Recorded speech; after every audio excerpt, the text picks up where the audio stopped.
وَلَقَدْ يَسَّرْنَا الْقُرْآنَ لِلذِّكْرِ فَهَلْ مِن مُّدَّكِرٍ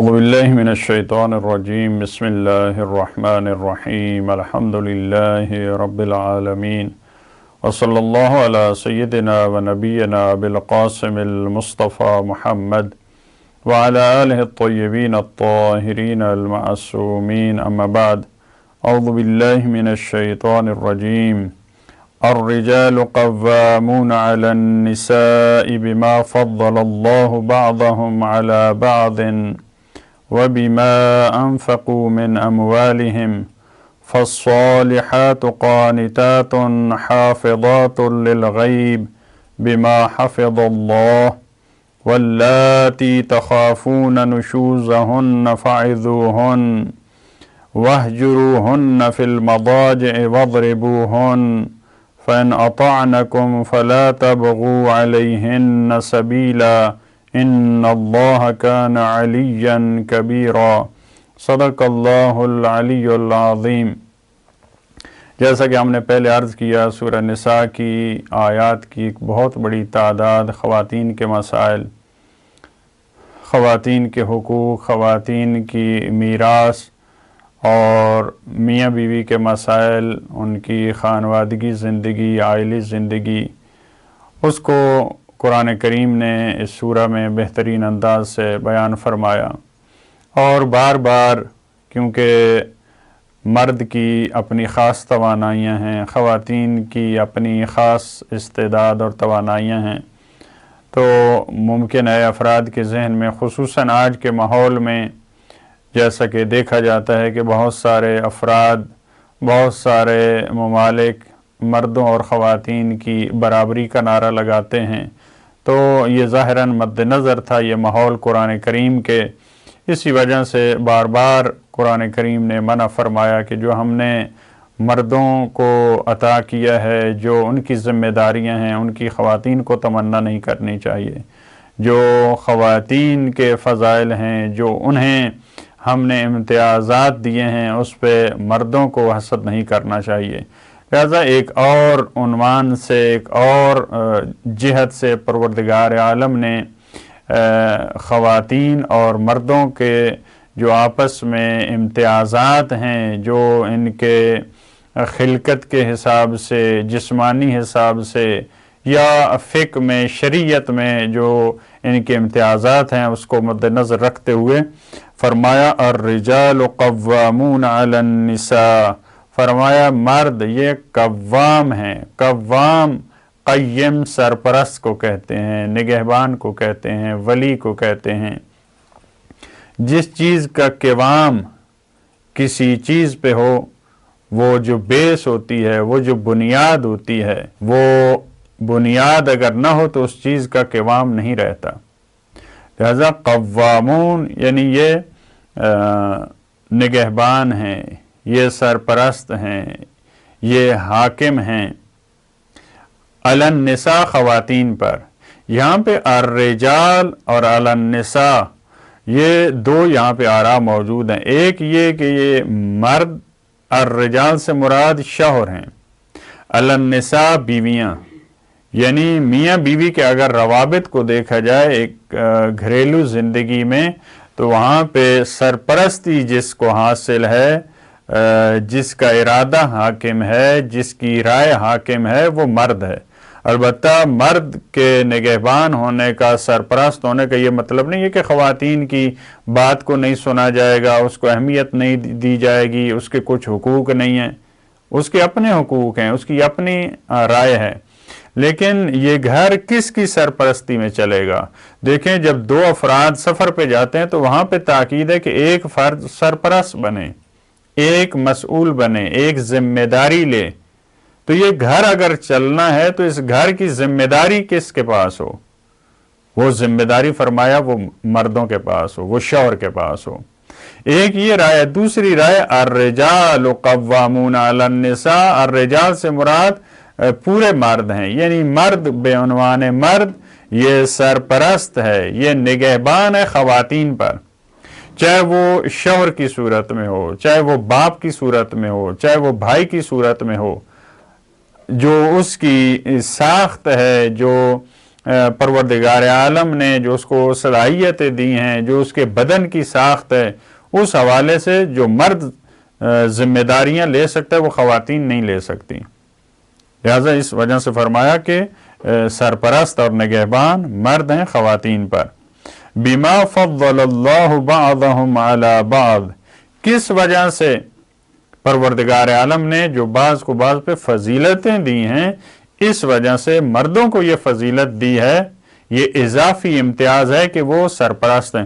البتہ ممکن ہے کوئی فرد کہے آج کے دور میں کہ یہ اس طرح سے فضیلت نہیں ہے، کہ مثلا یہ تو ممکن ہے اس کی ذمہ داری کو میں اضافہ کیا جا رہا ہے، یہ تو اس کی گردن پہ اور زیادہ بوجھ آ رہا ہے، اور بعض افراد کہیں کہ ممکن ہے یہ خواتین بہتر انداز میں ان ذمہ داریوں کو، تو یہ اختلاف یا جو قرآن کے مقابل میں اپنی آراء یہ آتی رہتی ہیں ہر دور میں، لیکن قرآن یہ بیان کرنا چاہتا ہے۔ اسی وجہ سے آپ دیکھیں جو حکومت اور ایک ملک کو اور ایک سلطنت کو چلانے کی صلاحیت ہے وہ مرد کی، جو قضا اور فیصلے کی استعداد، اور وہاں پہ جو قضاوت کا شعبہ ہے وہاں پہ کہا گیا کہ جو خطیر شعبے ہیں، جو بہت بڑی ذمہ داریاں ہیں، وہاں پہ کہا گیا کہ وہاں پہ مرد جو ہیں ان کو آگے بڑھنا چاہیے۔ جب ملک کے دفاع کا مسئلہ ہے، وطن کے دفاع کا مسئلہ ہے، وہاں پہ کہا کہ مردوں کی یہ ذمہ داری ہے۔ تو بعض ایسی ذمہ داریاں ہیں جو پروردگار عالم نے مردوں کے ساتھ خاص کی ہیں، اور بعض ایسی ذمہ داریاں جو خواتین کی ذمہ داریاں ہیں، جو گھر کا نظام چلانا ہے، جو بچوں کی تربیت کا نظام ہے، جہاں پہ عاطفے اور احساسات کی ضرورت ہے، پروردگار عالم نے وہ خواتین کی ذمہ داری لگائی ہے۔ ان کو جو پروردگار نے بعض کو بعض پہ فضیلت دی ہے، اس وجہ سے بعض فضیلتوں کی وجہ سے، بعض جو امتیازات ہیں ان کی وجہ سے پروردگار عالم نے سرپرستی کس کو دی ہے؟ مرد کو دی ہے، کیونکہ مرد یہ سرپرست اگر ہوگا تو یہی باہر جائے گا، یہ کام کرے گا۔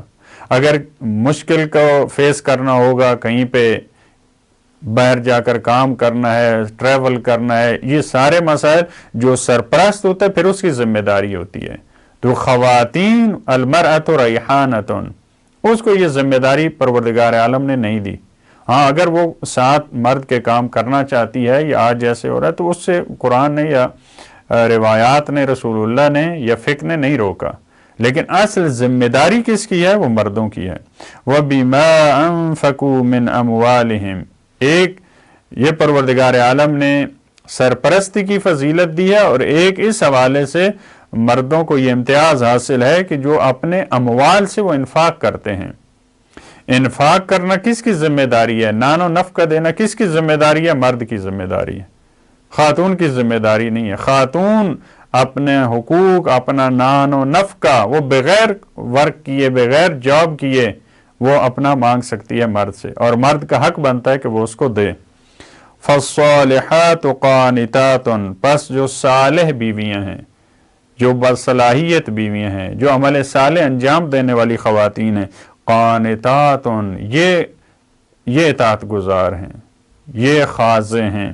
قانتات قنوت سے ہے، خضوع کے معنی میں، اطاعت گزاری کے معنی میں، یہ اطاعت گزار ہیں۔ حافظات للغیب بما حفظ اللہ، یہ غیب میں حفاظت کرنے والی ہیں، یہ جب شوہر موجود نہیں ہے شوہر کے مال کی حفاظت کرنے والی ہیں، یہ شوہر کی ناموس کی حفاظت کرنے والی ہیں۔ لہذا بہترین بیویاں وہ ہیں جو حافظات للغیب ہیں، جب شوہر موجود نہیں ہے تو وہاں پہ اس کے حقوق کی، اس کے مال کی، اس کی اولاد کی، اس کے گھر کی، اس کی ناموس کی حفاظت کرتی ہیں۔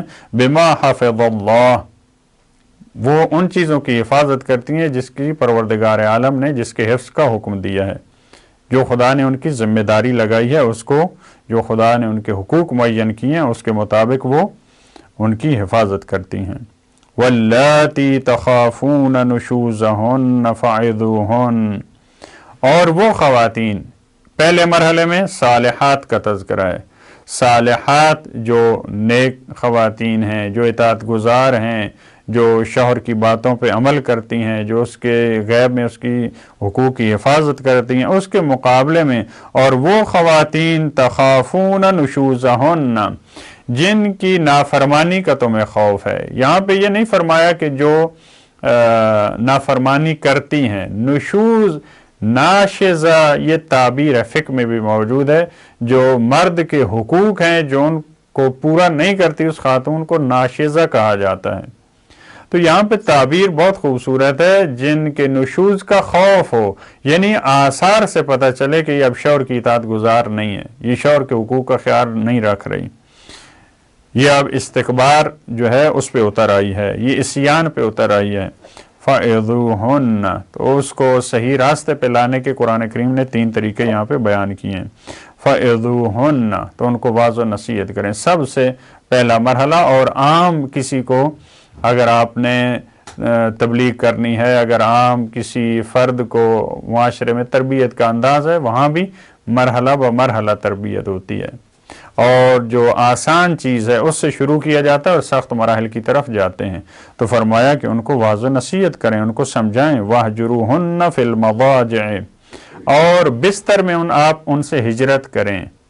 یہ بھی قرآن کریم نے یہ نہیں فرمایا کہ ان سے بستر الگ کر دیں، فی المضاج، بستر میں رہتے ہوئے ان سے بستر الگ ہو، یعنی ان کے حقوق پورے نہ کیے جائیں۔